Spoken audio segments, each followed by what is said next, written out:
దేవునికి స్తోత్రము. అనుదిన వాక్య ధ్యానమునకై ఈరోజు 2026 సంవత్సరము ఏప్రిల్ నెల 26వ తారీఖు. ఈరోజు ధ్యాన వాక్యము పరిశుద్ధ గ్రంథము నుండి లూకా సువార్త 22వ అధ్యాయము 19-20 వచనాలను మనము ధ్యానించుకుందాము. వాక్య ధ్యానమునకై సిద్ధపడి ఉన్న ప్రియ దేవుని బిడ్డలారా, మీ అందరికీ ప్రభునామములో శుభములు దీవెనలు కలుగునుగాక.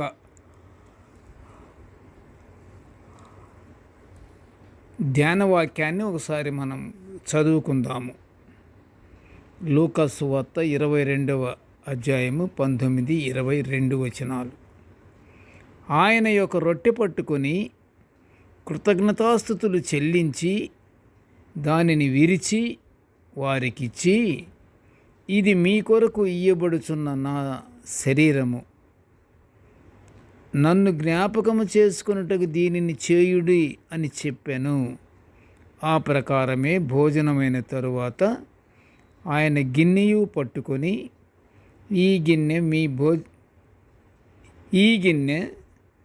మీ కొరకు చిందించబడుచున్న నా రక్తము,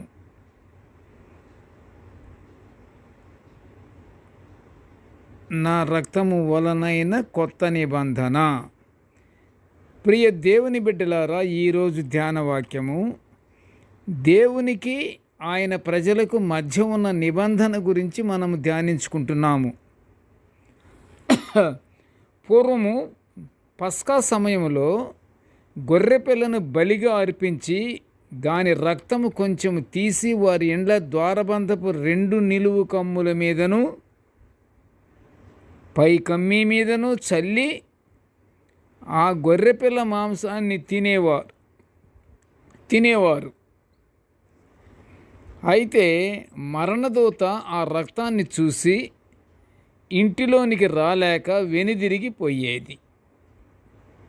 ప్రభువారి లోకములోకి వచ్చాక పాపాలను క్షమించడానికి తన ప్రాణాన్ని ఎలా బలిగా అర్పించాడో తెలియజేసే సాదృశ్యమే ఈ రొట్టె ద్రాక్షరసం. ప్రియ దేవుని బిడ్డలారా, దేవునికి ఆయన ప్రజలకు మధ్య ఉన్న నిబంధనకు ఈ అమూల్యమైన పవిత్రమైన సంస్కారము ఇదే మూలం. మనము ప్రియ దేవుని బిడ్డలారా, మనము ధ్యానించుకునే ఈ ధ్యానాన్ని మనము క్రమ పద్ధతిలో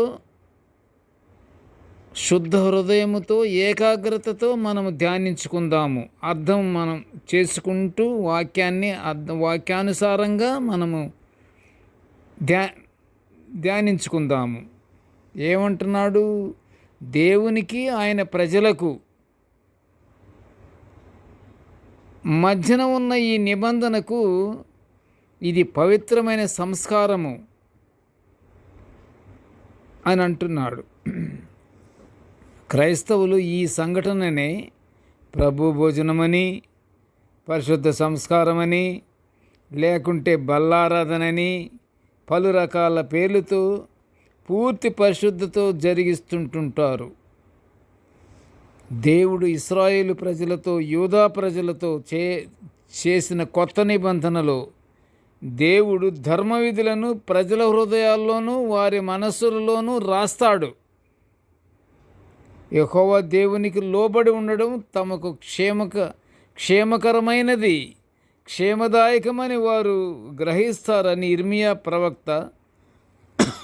ఇర్మియా గ్రంథమందు 32వ అధ్యాయము 39లో మనము చూస్తున్నాము.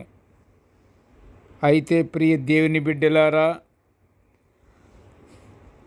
ఈ కొత్త నిబంధనలో దేవుడు క్రీస్తు ప్రభువు శిలువ బలియాగము వలన పాపాలను క్షమించడమే కాదు, వాటిని ఇక ఎన్నడూ జ్ఞాపకం పెట్టుకోవడానికి కూడా పరిశుద్ధ గ్రంథం సెలవిస్తుంది. అయితే ప్రతి మానవుడు తన పాపాలను ఒప్పుకొని వాటిని విడిచిపెట్టి పరిశుద్ధంగా ఈ సమభక్త ఆరాధనలో పాల్గొనాలని నిబంధనతో పాటిస్తూ మనము దేవుని దీవెనలు పొందుకుందాము. ప్రార్థన చేసుకుందాము. ప్రేమగల తండ్రి, కృపగల నాయన, నీకు స్తోత్రములు. ప్రభువా, నీ దివ్యమైన వాక్యాలను మేము నిత్యము ధ్యానించుకుంటున్న ఈ గొప్ప భాగ్యాన్ని మాకు అనుగ్రహించినందుకు నీ ఘనమైన స్తోత్రములు నాయన. ప్రభువా, నేటి ధ్యాన వాక్యాన్ని వినుచున్న ప్రతి బిడ్డను ఆశీర్వదించయ్యా. ఇదిగో తండ్రి, మేము ఎల్లప్పుడూ నాయన మా పాప క్షమాపణ, మా పాప పరిష్కారము కొరకు తండ్రి సిలువపై క్రీస్తు ప్రభువు వారు తన అమూల్య రక్తాన్ని చిందించి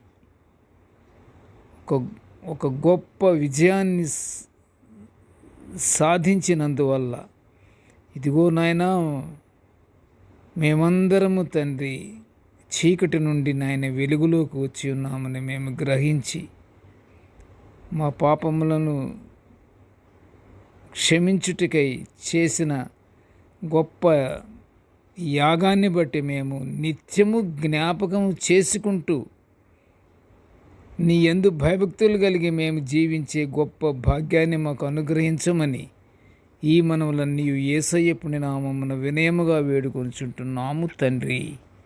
ఆమెన్. దేవుడు మనలందరినీ బహుగా దీవించుగాక. Amen, amen, amen.